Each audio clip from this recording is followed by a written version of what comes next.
the questions that you had about my recent vacay. It's the vacay Q&A! Welcome to you, my name's Dale and this is Dale's Addiction. Thanks for joining me if you're new here. There's been a big uptick in subscribers. I think something maybe happens with YouTube promoting your channel once you reach the 10k mark. Thanks to everyone that helped me to get there, by the way. So I wanted to welcome all the newbies that are here and thank all the people that have been here forever and a day. I'm sure you've got some stories to tell about my evolution. Anyhow, I wanted to start this vacay Q&A with some subscriber mail. I am truly blessed to have people that want to send me things when they think, or when they see things and they think about me. And the first one is from Jeanette. Hi Jeanette. Jeanette is in Ottawa, Canada, and she really enjoyed Grinchmas last year. And she's putting the pressure on me to do Grinchmas again this year. And she's doing that by sending me the most fabulous haul of Grinch Christmas decorations. If you didn't see them on my Instagram, there are like several of these hilarious little Grinchy decorations. Here's another, like there's a bunch of them. I've put them all together because they all have little ties hanging, but I'll insert a little video clip so that you can see them all together. Thank you so much, Jeanette. It was so thoughtful. And for those of you who send parcels, especially from the Northern Hemisphere, the postage is insane. So yeah, I just thank you for your generous gift. Also from Jeanette, she found this shirt, which she says is like a hospital scrub, but it actually fits like a shirt. And it's also got Happy Holidays all over it. So I think I'll be able to style this up for work, along with a couple of other Grinchy things that I have, and really engage my inner Grinch this holiday season. For those of you who didn't catch last year's Grinchmas, well, I will link the playlist down in the description box below. The next parcel comes from Michelle. Hi Michelle. Michelle's based in Alabama, I believe. And again, the postage on this was insane. She sent me a beautiful card, a beautiful, beautiful note, which I won't read out, but she is sharing the grief of a near and dear pet to her, and when she heard about my Alf, she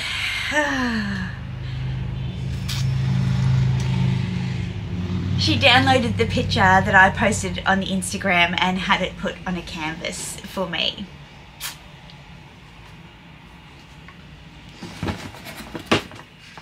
Thank you, Michelle.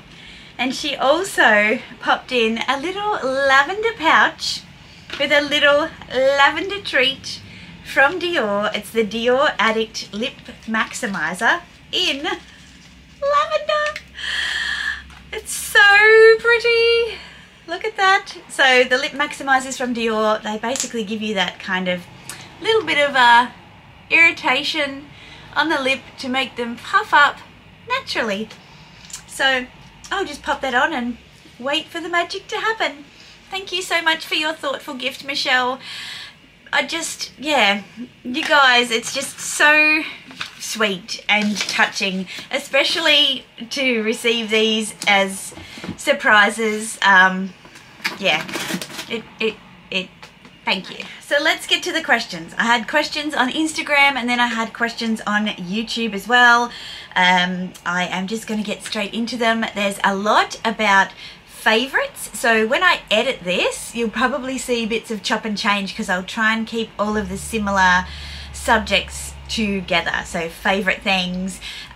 There's a lot of questions about my travel, so how particularly I managed VAT and refunds and bringing goods back into Australia and how I packed and all of that process. So there'll be a whole segment on that as well.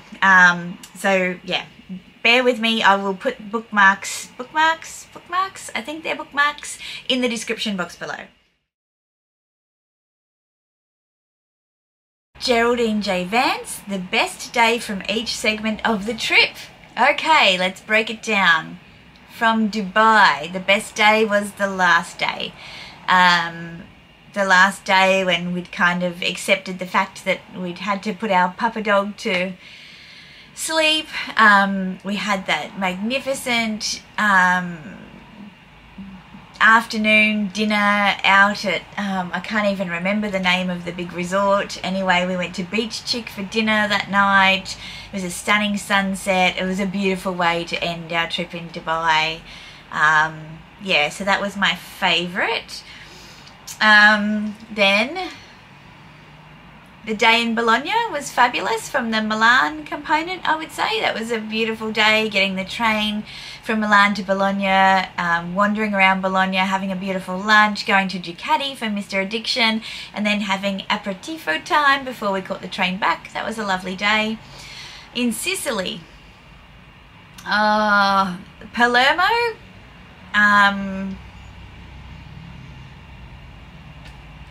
the day that we went out to the beaches, the beach club day for Palermo, I'd say that was my favourite. And in Taormina, probably just the first day, lounging around the resort, swimming in the sea, having lunch, going up in the cable car for the first time to see the town of Taormina. That was amazing. In Naples, the first day we were there, just wandering around, it was a fabulous day. We had our first Napoli pizza. We went for a food walking tour that evening. That was fantastic. In Rome, probably the day that started with Mr. Addiction and I going past the Trevi Fountain, having a beautiful lunch, and then me going off to the Palazzo and to LV to pick up my petite mal, and then we had a beautiful dinner later that night. That was a great day. In London, look, oh, it's so hard to say that Saturday and Sunday meeting, you know, seeing Meredith on Thursday night for the first time, waiting outside the hotel. It was a surreal experience to see her on the other side of the world. And we had an amazing day together on the Friday, going to the Ritz and shopping, and accidentally bumping into Amelia Rose and Deb from Wild Unfiltered. But I think that Saturday and Sunday were just very special days. Oh, and Paris. Best day in Paris. Even though we did it's got to be the Louis Vuitton day, I think. That was just a magic day. Yeah. Barbara says, what was my favourite moment? My favourite moment? Oh, there were so many.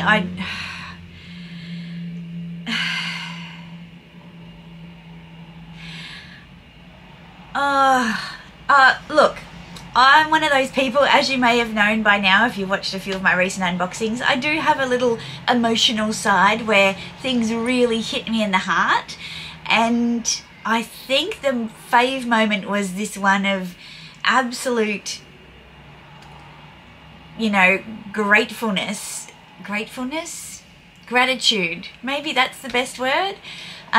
When my husband and I were on a boat, we just took an hour boat trip out from our resort at Taormina, and we saw the most amazing blue water caves, and we hopped out of the gorgeous Tyrrhenian Sea after a quick swim, and the captain of the boat offered us a glass of Prosecco and some nibbles, and I was just looking around, and we could see, it was a beautiful clear day, we could see Mount Etna, and I thought, this is really happening, like this is my life, this is amazing. And now she gets emotional again. Must stop with that. So Mandy Lyons has asked, how did you transport your purchases? Did you have to keep your bags in the boxes? If so, it must have taken up a lot of room. Did some stores give the VAT refund on the spot, or did you have to get a refund at the airport? I'll include that in that other video that I talked about. Luxus Gent, some purchases were sent to a hotel. Did you feel safe? Did you feel unsafe or like a target in London and Paris? No, that was purely on the basis of how big those bags and boxes were, and the fact that we still had things we wanted to do. So walking from where we were staying in Rue Mabouf to the Hermes flagship was a 15-minute walk, with, I guess Meredith would have had probably 3 big bags. I would have had 1. It's just not feasible, right? And then with the Louis Vuitton bit, we were going out for dinner, and they wanted to do our hot stamping and things, and said, look, we're going to send it to you tomorrow. We'll send it to your hotel tomorrow. We're like, yeah, no problems. That would be great. So for us, it was not about security. I actually was trying to talk Meredith into walking around with our Hermes shopping bags and being like, oh, we just, you know, let's go get pictures at the Eiffel Tower like the influencers do. And she's like, do you know how big those boxes are? And I'm like, yeah, good point. That's a good point. So, yeah, it was not about safety. Didn't feel unsafe at all the whole time we were there. This one just has a random username. What did you get offered for your Hermes non-quota bag, and why didn't you buy it? I didn't get offered anything. She offered them to Meredith first. They were the mini gypsies in this really bright blue colour and a really like yellow, sun yellow, smooth leather colour. Both of us were just like, ugh. No thanks. So yeah, they didn't like, they weren't offered to me per se. Like she just opened them up and offered them to Meredith, and yeah, I was not interested in them either. So nothing further there. The Thick Titan. Which bag cost the most? That is a good question. It's between the Petite Mal and the Birkin. And they're both in different currency. No, they're in the same currency.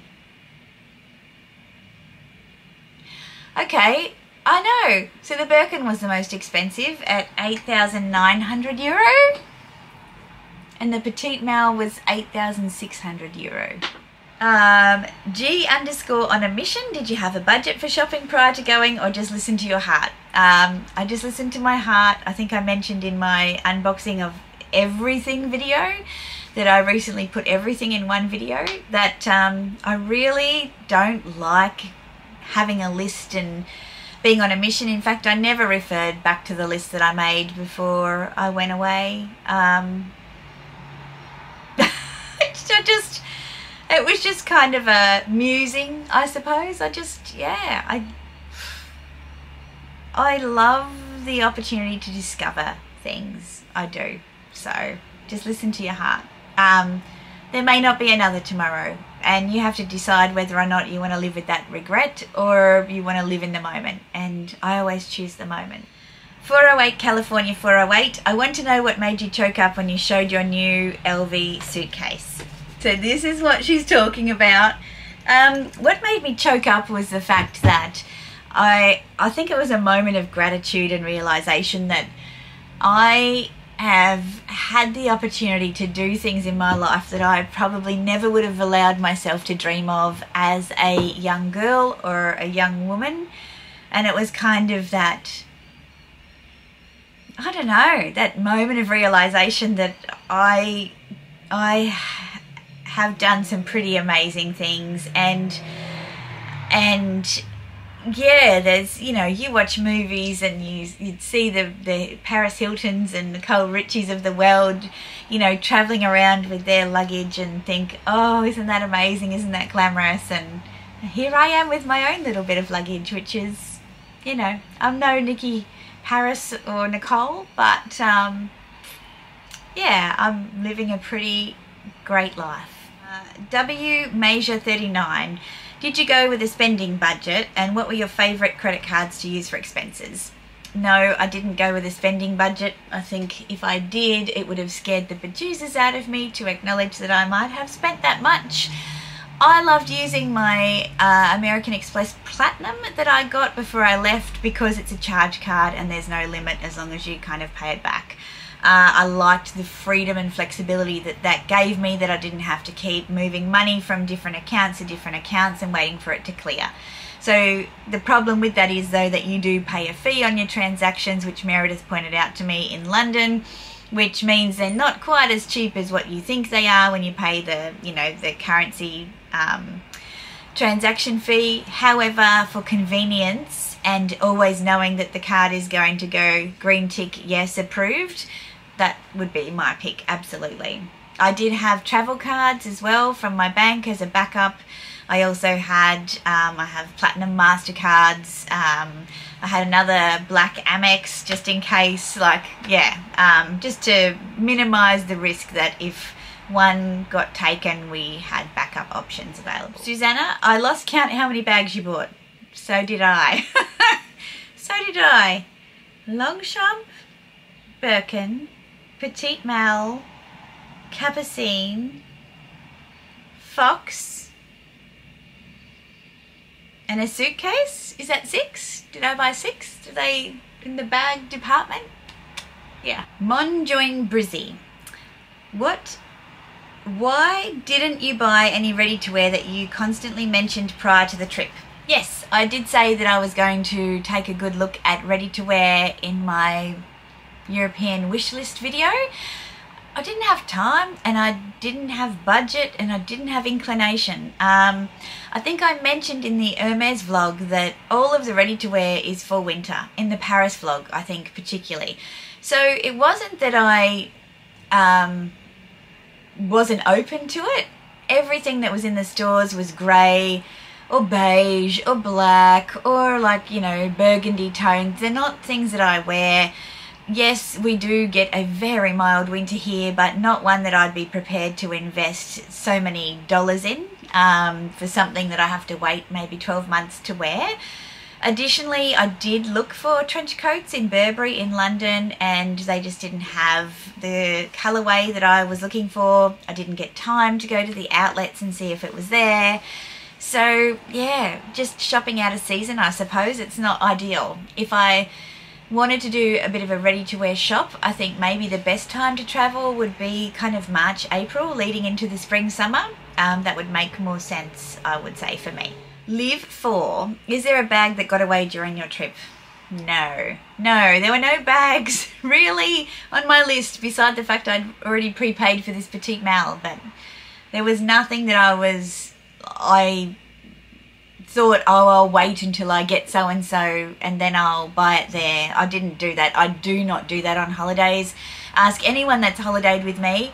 If I see it, and I just buy it. I don't shop around. I don't wait till the next place. I will not risk the fact that I pass on that moment. And I think there's something to be said for me anyway, when I shop and I see something and I love it, to buy it there and then and embrace that moment there and then. I don't need a cooling off period. I don't know that that adds anything to the experience. Not for me, anyway. Okay, Lexi asks your top 3 and why destinations for shopping experience and surprising facts. I don't know if they would be the same 3. So I'll just say my top 3 destination for shopping would be Rome, London, Paris. Rome because most of my favorite brands have great flagship stores in Rome. I had the Fendi Palazzo experience in Rome. I had the opportunity to get my Petite Mal in Rome. I bought my Valentino Rockstud sandals from the flagship in Rome, and that whole kind of Spanish Steps shopping area in Rome is just, yeah, it's beautiful.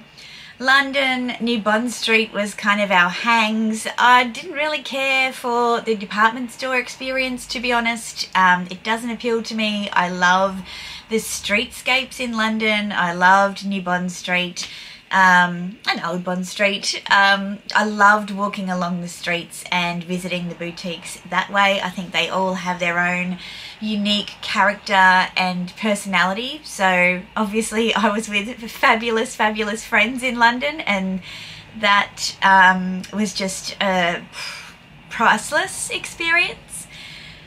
And then Paris, because of the obvious. It was Paris. It's Paris Fashion Week. I'm with my fabulous friend Meredith, and we have appointments, VIP appointments at, you know, all the big French brands. We had Hermes on the Monday. On the Tuesday we had Dior. On the Wednesday we spent the day with Louis Vuitton. On the Thursday we went to Chanel Rue Cambon. Like Do I need to say more? This one's from Jodine. Top shopping tips apart from attend an Hermes appointment with best friend. Well, that is a top shopping tip. If you have buddies that have great relationships with luxury stores, definitely make appointments. And if you can't, go to theirs. There's, you know, sometimes, you know, good loot to be had, right? But I guess if you don't have a friend with great relationships, it's about leveraging your network to find a sales associate details, and normally they're all over Instagram, where you can make direct contact and book an appointment. My tip would be book an appointment. Now, Lisa from Luxury and Life in the Middle, I don't know that she had appointments. I'll link her channel below, but she mentioned that particularly when shopping in Paris, how open the sales associates were to putting items on hold, even during Fashion Week. So I guess that's my next tip, which comes courtesy of Lisa, is if there are things that you like but you don't want to make a call too early because you haven't seen everything that you want to see, maybe ask for things to be put on hold. So yeah. Abby, most worn items you're glad you took with you. Everything I took I wore except for one. Actually, no. There's one pair of pants I didn't wear, and you can see this pink linen jacket here. I bought the pants to go with that, and those pants are very long, so I have to wear them with a heel. And for the occasion that I thought I would wear the suit together, like the linen suit with the castagna wedges, I actually didn't because it was so hot in Dubai. I wore a dress because I didn't want to wear a jacket. I wore that as like a travel piece or with pants. So there was one pair of pink linen pants that I didn't wear. Everything else I wore multiple times, and I'm super happy with everything I took. Even taking 2 pairs of swimmers I thought was going to be overkill, but it was perfect. Monica Lee, how did you pack the bags to bring back? Well, good question. So I put the Fox Fendi first inside the Birkin. Then I had also inside of here some jewellery and bits like that, and in its dust bag. Then I had the Petite Mal in its dust bag underneath, and they all went inside of my Louis Vuitton luggage. Then I put my shoes inside my checked luggage because they didn't need to be declared at the customs or VAT counter. So it was just the things that I needed to have with me for VAT or that were really valuable. So I thought, if there's a sacrifice I'm going to make, it's going to be shoes if my bag goes missing. The Capucines, as I mentioned in another video, so this one up here, I sent that back with Mr. Addiction in a rollerboard suitcase. So he left before I did. Also from Jodine, what bags worked best on holiday and what is the ultimate travel combo, including the LV roller? Okay, what bags worked best on holiday? I was so glad with the pieces that I took. Everything worked. There was nothing that I took that lay redundant in my daily use. I tended to favour my brand new to me at that point in time vintage Fendi baguette, and I did. Anytime we went out at night, I wanted to take this bag because it just gave me a different look and feel to my day outfits. So sometimes I wouldn't change from day to night, but I'd just change my shoes and my bag and, you know, freshen up my hair and makeup. But this bag was honestly so good because it has the longer strap. I can kind of put it over my arm. I've got some very puffy sleeves on today, but I like to carry it in the crook of my arm or just hand carry it. I also take around my little handbag hooks that, you know, I have on my channel. If you haven't seen those, they're linked in the description box below. But if you just have a handbag hook, then these bags, you can kind of pop them on any table. I used to just put it kind of right in front of me so that it hung in front of my legs, so there was no risk of any, you know, robbers getting a swipe at my bag. This one I tended to use more so in the evenings, or if we were doing something, you know, like a shopping day or what have you. I also took 2 crossbody bags. This one I was selling. I bought this on holiday It's a Valentino camera bag back in 2018 in France at Le Bon Marché, and I saved it from Connor because he's had it for me on consignment, and it hadn't sold. I said, please, I need it back. I need this beautiful powder pink neutral colour in my holiday wardrobe. It fits so much in. I will link my playlist down below. There's a what's in my travel, in my carry-on bag and my day bag in that playlist, which I'll link that video, where I actually unpack everything I was carrying in this Prada bag, which I bought especially for this trip. Again, another cool toned neutral. Oh my god, look at all the stuff I've still got in here. I've got dollars, I've got pounds, I've got a room key. That's hilarious. There's 10 pounds. Okay. But this bag packed a punch and was so comfortable. It was really warm weather where we were, and this strap, I can't tell you how important it is to have a wide fabric strap that doesn't stick to you when you're out and about on a hot summer's day. Now, I was carrying a lot in these bags and they were super comfortable, but this would have been my favourite day bag. And you know, the Neverfull is obvious, and I'll get to that in the travel combo, but this one I used so much. Everywhere we went that had a pool or beach, this was my bag. And I even took it shopping one time in Rome, I think, to get groceries, which was a little bit of a Roman flex with a Prada bag. But yeah, I picked this one up, this Prada tote. I think it retails for about 3,000 Australian dollars. I got it for about $1,300 pre-loved. So I loved the pink. I was a bit worried, should I have gotten something a little bit more neutral? But it went with my travel capsule, which was kind of a large capsule, but it went with everything, so happy days. Okay, I'm dealing with the light here because there's a fair bit of natural light coming in. So in terms of the travel combo, I'll just put a picture here, but obviously I only got my Louis Vuitton Horizon rollerboard at the later part of the trip. My Neverfull was fantastic, and I just perched it on top of a rollerboard bag, so they were great for just hopping on planes, and we booked business class or equivalent on all of our flights, so we knew that we would have the seating capacity and the overhead storage as well for a big tote and also the rollerboard suitcase. G on a mission, would you do Sicily or Puglia from the perspective of having gone to Sicily? My view, I would do Sicily. Sicily is a big island. I think people underestimate how big it is and how diverse the different areas in Sicily are. We didn't get to see half of Sicily. I would love to go back again, and a great place to drive around. I mean, look, it's not fun driving there, particularly in Palermo. That was insane. But once you get onto the motorways, the tollways, the main ways that you get around the island, it's fine. Yeah, it has a great, it's an island, so there's lots of coastal, there's lots of volcanic areas, there's lots of agriculture, there's lots of culture, generally speaking, and the Sicilians are very proud people, so yeah, I love the vibe in Sicily. If you had to pick one country to visit, which would it be? Italy, every time. But this question, did you use trains to travel around Italy or planes? Thank you, I've enjoyed all your videos.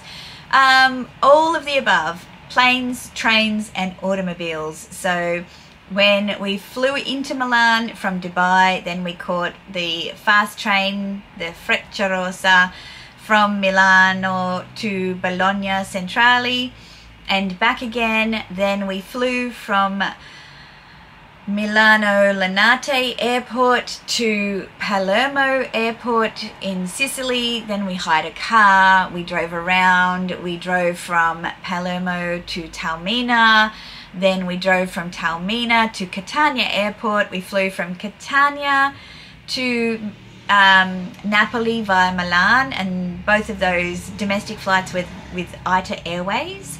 And then once we got to Napoli, we caught the train, again the Frecciarossa from Napoli to Roma.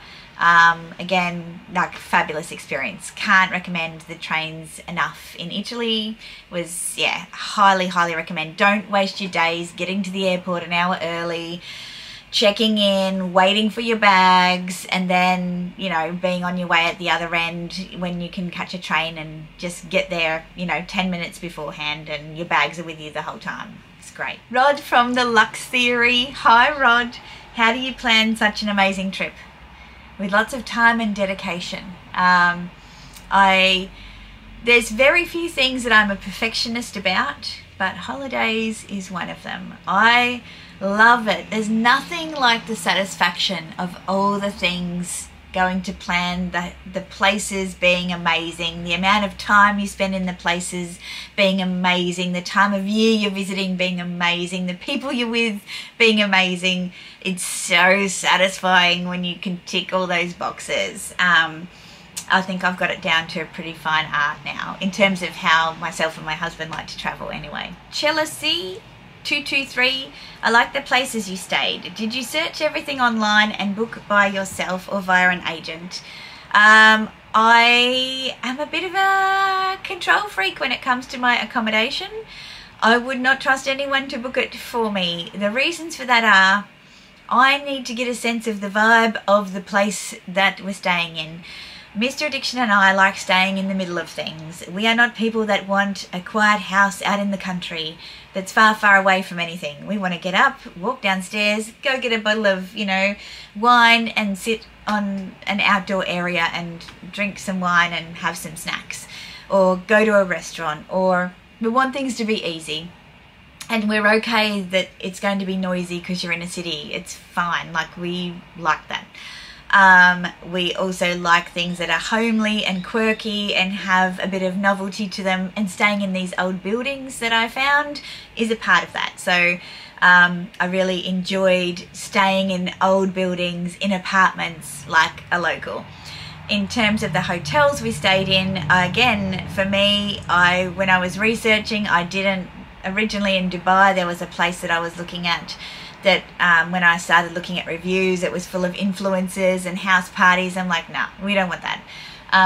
And the place we stayed was just amazing. And the occupancy was only 33% because of the season, which made it even more chill, and the service was impeccable. Everything was just beautiful there. Again, in Taormina at the hotel, it was very unique and quirky, but still very close to the town of Taormina. But you get there by cable car, which is a fun, novel way to get there, and it's easy. So that's what I look for in accommodations, and I do a lot of research. I do. It's one of the things that kind of puts me off rebooking another holiday. People say the best way to get over a holiday is to rebook. Well, the kind of holidays that I plan, they take a lot of time to book and research, and to come up with your perfect itinerary as well. I did use an agent for my flights, and I think that helped because they can see all of the possible options available to help you get the best kind of ticket for the flights that you want to book. And I wanted to book business class everywhere.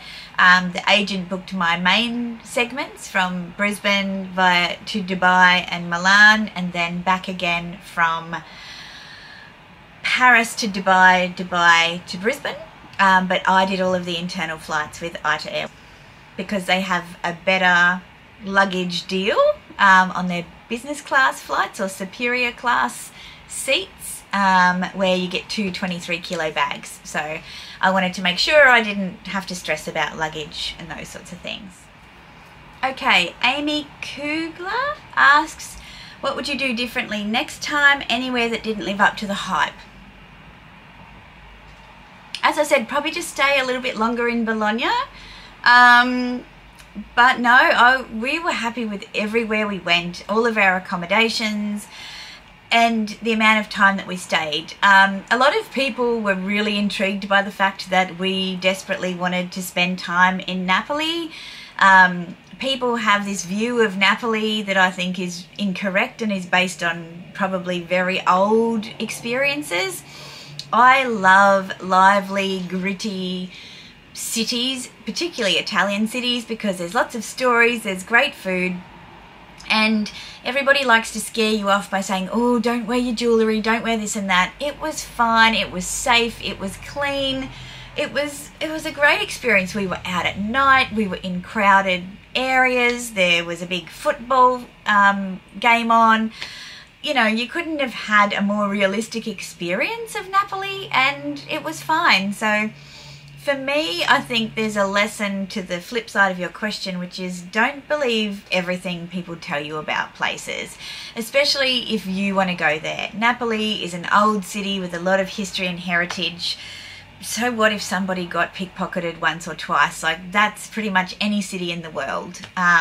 For me, it was worth it. We only stayed 3 nights. 3 nights was enough. We didn't need to stay any longer because we'd already seen the Amalfi Coast before, and most of the draw card of Napoli is going and exploring, you know, that area. So we loved the city. It was great. Okay, this one comes from a Singapore luxury lover. If you don't watch my monthly subscriber unboxings, she's a regular contributor. So, hey babe. She said, which part of Paris did you stay in, and would you recommend that or somewhere else? We stayed in the 8th arrondissement, right between the Champs-Élysées and George Saint Avenue. And I think that was a fabulous place to stay. Last time I went to Paris, I stayed in Saint-Germain, and I loved Saint-Germain as well. But yeah, this was great for another spot, very central, close to lots of more shopping type things. Didn't really have the villagey vibe that Saint-Germain had, but everything is within like a quick Uber or a longer walk. Yeah, I loved it. It was great. So we stayed at the Black Door Paris on Rue Marboeuf. Highly, highly recommend a serviced apartment hotel. So more apartment than hotel, but daily servicing, fresh sheets and cleaning and those sorts of things. So yeah, really lovely place. Also from a luxury lover in Singapore, you did London, then Paris and flew out. Would you recommend that, or Paris, then London and home? I would recommend London, then Paris, for the pure fact that you'll finish off with an opportunity for VAT-free shopping. In London, here in Australia and most places, there is no value-added tax refund on your shopping. The recommended retail price is still lower for us than here in Australia, but there's no tax refund. Whereas leaving Paris, leaving the EU to come back home, you've got that opportunity to claim your VAT. So I would definitely recommend leaving an EU country. She also asks, where do you wish you could have spent more time?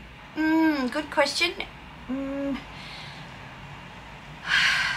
I think I would have liked to have spent a little more time in the Bologna area. We just did a day trip there. I think it would have been nice to do like at least an overnight in Bologna, but it was really just about going to the Ducati factory, and that was it. Like, neither of us really enjoyed Milan last time we were there. We had a nice day in Milan, but it's not my vibe. So yeah, probably Bologna. But out of all the places we stayed, it felt like we stayed the perfect amount of time. Styled by Gwenny. Hey Gwenny. Gwenny is one of the fab YouTubers that I caught up with in London. She said, when are you coming back? And a crying face. I don't know. I don't know. Yeah, I wish I did. Raindrop Rainer, what leather is your Birkin in? It's looking so luscious, congratulations. Well Rainer, my Birkin is in Togo leather, and I've been told by my good friend on here, Jean, that padlocks were so last year, so I need to take that off. I'm like, how would I know what was last year? I wasn't looking at Hermes last year. So here you can see a nice close-up of the beautiful Togo leather. There's actually like not a lot of veining in this one. It really is beautiful with the palladium hardware. I love texture on my bags. I think that's a pretty obvious commonality in my bags. So yeah, just look at it. Like, it blows everything out. It's so bright. I have no lights on, just the window in front of me, and I've shut my shutters and it's still that bright. So she's neon. Michelle asks, why didn't you take me? Look, if I took everybody I wanted to take, Michelle, I would have had no money, no room for shopping, and a really good time though.